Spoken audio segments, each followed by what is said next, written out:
Hey guys, welcome to last part of this course. If you haven't watched from part 1, I highly recommend you do so. If you haven't watched the last video where I have textured this entire character in Substance Painter, please watch that part also because it is sort of a continuation of that video, and in this video we will add textures which we save from Substance Painter in Blender, and we will add lights and render this character in Blender. I will tell you about lights and how to render and how to add colors into your scene all in this video. So let's jump right back to it. Now, in order to add the textures, first you have to add it into your material. Remember in the last video where we gave material into 3 of the meshes, which is clothes, feet heads and head. Remember I told you the materials in Blender are texture sets in Substance Painter, and this is very important. Now we will just select these materials and add textures accordingly.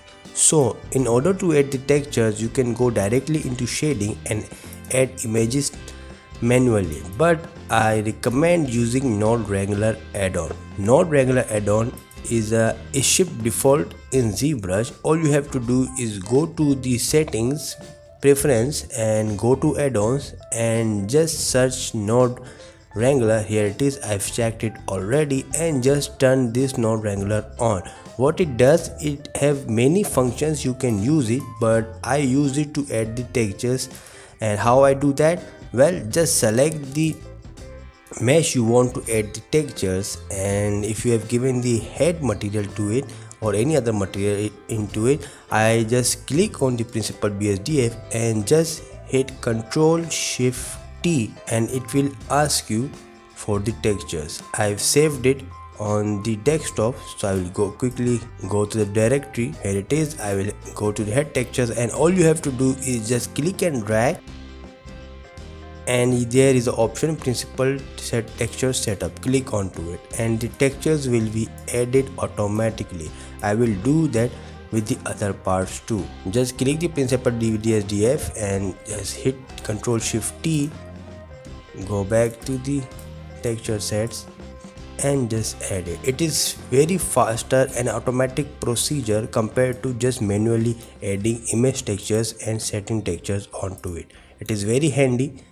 Alright, please use this method if you want to add the textures you have downloaded or created externally. Again with the third mesh as well, feet and heads, and now we have the textures for this character. Now in order to render this character, I do a bit of setting in Blender, and first of all I will use cycles for it, so I will just switch to cycles. Now what I does is, some people add HDRI for the renders. I don't usually add HDRI because I feel like using the HDRI we don't have enough control over our lights. So what I do is, I first of all go to the cycles, go to the GPU compute, so can my graphic card can use the power, and go to the world material setting, world properties, and the color of the world I always switch to pitch black. Okay, I always switch to pitch black because I don't want the ambient light to affect my render. And I just hover my cursor over to the corner of the screen and just click and drag, and on this left side of the software I just turn the overlays off. Okay, now it is pitch black dark. I will add a quick plane now because I need to create a floor somehow, and I will just scale it and will extrude the edge from the back side, and I'm gonna bevel it. Now I'm gonna add 3 lights at the moment. The first initial blockout of the light I do is with 3 lights. Then if I need additional lights I will add accordingly. So I will just press Shift A and go to light, and I use area light the most because I feel like with the area light I have the control more compared to other lights. So I will just move it with the key light, and now we need to set the camera, and for that I will just hit 0 on my numpad and it will open up the camera. And the first thing I do is I lock the camera by going into the sidebar and go to view, and there is an option here, it is called camera to view lock camera to view, and by pressing that if I rotate the cursor around the canvas, you can see the camera is locked, and however I'm rotating or panning, the camera is following my lead. So I need to set the angle somehow. We need to adjust the floor. Now we can play with the light, but before that I need to do some adjustment in the camera. Select the camera, go to camera icon, and here you will see the viewport display, and there is a option called passive part out. It is turned on. I will just turn to high. Which it does is if you have opened the camera, the outside edges will turn black, so it is more appropriate and more comfortable to use rather than you would see the outside edges with the canvas. Also, it is a personal preference. I used to do this with all my rendering. Now we need to smooth out the floor and give it a material, and I will just give it a slight blue material with the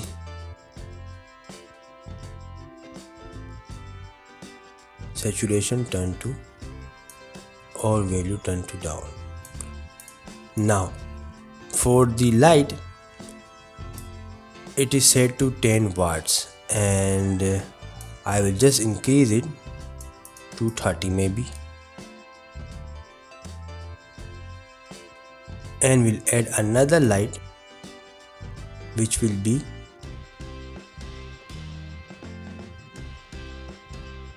its key light.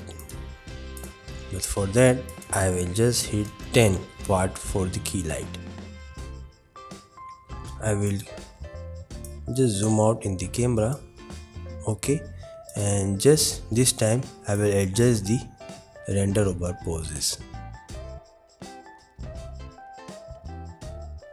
We could also select the camera and go to its properties and turn focal length to 80. I used the 80 plus focal length with all my renders because it will make your camera angle more or less distorted. Okay, now here it is our angle, and now we need the attention to this part of the base and this part of the area. So my concentration will be, and I will just move the light here, maybe turn the, I will just duplicate the area. First I will just make a collection of the lights and move all the lights onto this collection, okay, and for the model I will create another collection too. And now all I need to do is do some adjustment.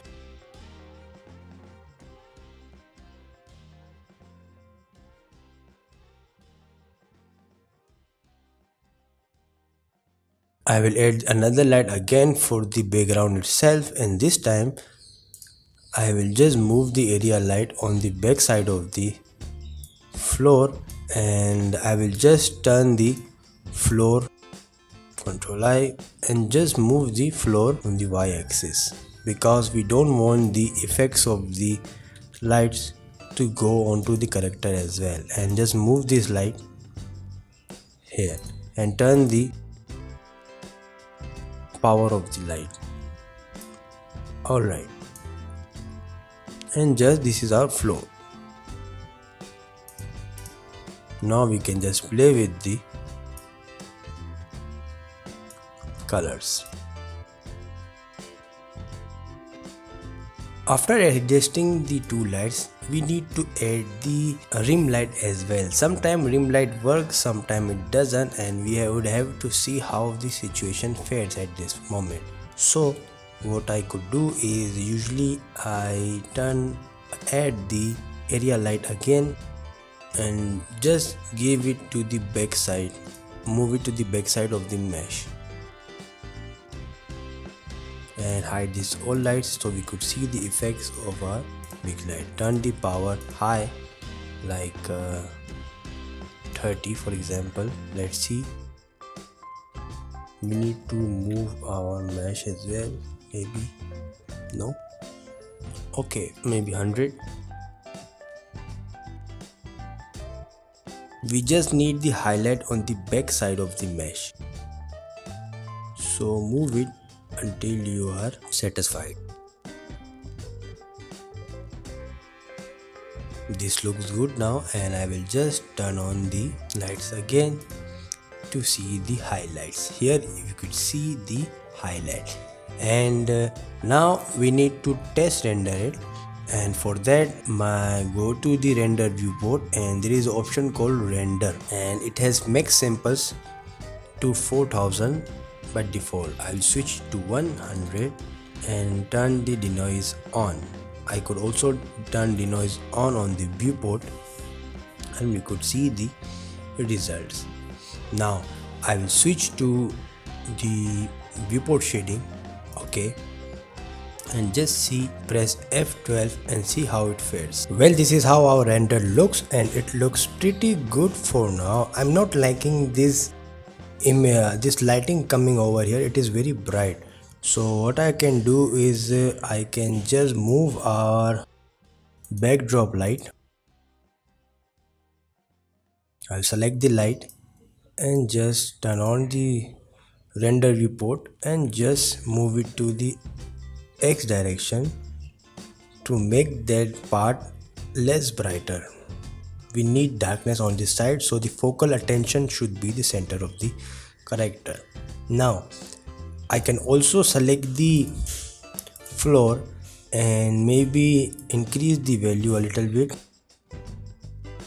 or down the value, increase the saturation a little bit, and let's see.